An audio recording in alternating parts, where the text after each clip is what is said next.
बोलना चाहूंगा अगर पूरे पूर्णिया नहीं पूरे बिहार में अगर उर्दू का 12th का बेस्ट टीचर है तो वो तौसीफ अनवर है। एक बार जोरदार तालियों से स्वागत कीजिए आप इसको, क्योंकि जब ये पढ़ाते हैं तो बच्चे को क्लासरूम में ही याद हो जाता है। और पढ़ाने का देखिए आपके पास एक टीचर, वो टीचर है खान सर। क्यों आज खान सर है? क्या खान सर से बेहतर टीचर नहीं है? उससे बेहतर नोट्स है, उससे बेहतर अच्छे अच्छे टीचर है। आज खान सर अगर खान सर है तो बस इसलिए है क्योंकि उनका पढ़ाने का जो अंदाज है वो खान सर को खान सर बनाया है कि नहीं है? मैं तो मोटी मोटी किताबें हैं जो खान सर जितना पढ़ाते हैं उससे ज्यादा चीज में लिखा हुआ है, लेकिन वो जो पढ़ाते हैं उनका जो तरीका है वो बहुत अच्छे टीचर है। वो उसको एक श्रेणी पे लाके खड़ा कर दिया।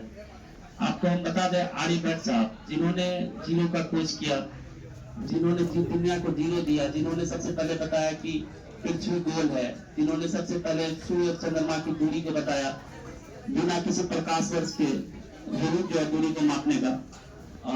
जब एक बार नालंदा